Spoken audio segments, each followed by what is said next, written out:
સુરતના આમ આદમી પાર્ટીના કોર્પોરેટર છે જે ભેસાણ વિસાવદરમાં મતદાર નથી, એ લોકો અહીંયા ફક્ત ને ફક્ત તોફાન કરે છે। આ લોકોને પોતાની ગાડી છે જે 6 મીટરના રેન્જમાં ના લાવવાની હોય છતાં એ ચૂંટાયેલો પ્રતિનિધિ સુરતમાં રેન્જમાં લાવીને આટા મારે છે। વિસાવદરમાં ફરી એક વખત આમ આદમી પાર્ટીના કોર્પોરેટર અને પોલીસ વચ્ચે ઘર્ષણના દ્રશ્યો જોવા મળ્યા। સવારથી આવ્યા છીએ ત્યારે આમ આદમી પાર્ટી, કોંગ્રેસ અને ભારતીય જનતા પાર્ટી જે પ્રમાણે મતદારોને રીઝવી રહ્યા છે એની વચ્ચે ક્યાંક ને ક્યાંક આ ઘર્ષણ મને જોવા સવારથી મળી રહ્યા છે।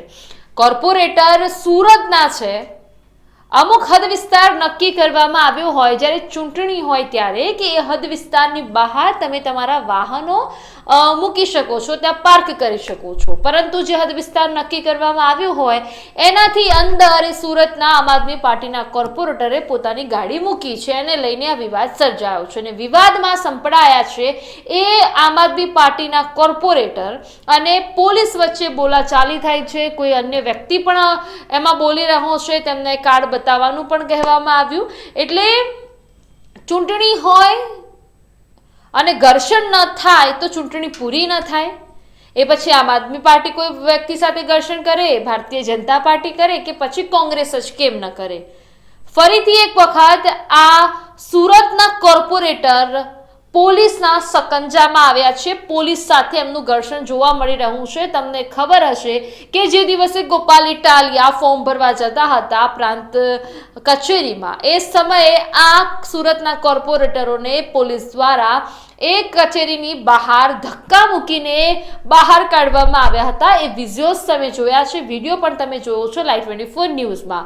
હવે ફરીથી એ સુરતના કોર્પોરેટર સંપડાયા છે અને આમને સામને પોલીસ અને સુરતના કોર્પોરેટર જોવા મળી રહ્યા છે। જુઓ તે આખરે બબાલ શું થઈ। સુરતના આમ આદમી પાર્ટીના કોર્પોરેટર છે જે ભેસાણ વિસાવદરમાં મતદાર નથી, એ લોકો અહીંયા ફક્ત ને ફક્ત તોફાન કરે છે। આ લોકોને પોતાની ગાડી છે જે 6 મીટરના રેન્જમાં ના લાવવાની હોય છતાં એ ચૂંટાયેલો પ્રતિનિધિ સુરતમાં રેન્જમાં લાવીને આટા મારે છે। હા, ને બીજું કે આ રિલીવર કોર્પોરેટર પોતે આનું કઈ છે નહીં છતાં બતાવો પણ હું મારે શૂટિંગ ચાલુ છે, તમારે અમારે એડવાન્સ નથી, જોઈ લો। હા બતાવો, જોઈ લો, હરખું રાખો। ભાઈ કોઈ અંદર અંદર ન રહેવું જોઈએ કોઈ। હા હાલો ગાડી ભગાવો અને 100 મીટર ની અંદર કોઈ ન રહેવું। આ ગાડી 100 મીટર બહાર કાઢો પેલા। આ ખોટે ખોટા જે સુરત થી તોફાન કરે છે અત્યારે અહીંયા આવ્યું હમણાં ગામડામાં ભોળા ખેડૂત ને દબે છે પણ ખરેખર કઈ છે નહીં, બરાબર ને। બીજું કે જે આ ધમકે છે તો એ અત્યારે એવું મને જાણવા મળ્યું છે કે જામીન ઉપર ભ્રષ્ટાચારના જામીન ઉપર બહાર છે, એ અત્યારે ઈમાનદારીના મત માંગવા આવ્યા છે અહીંયા। જે હાલ 18 લાખના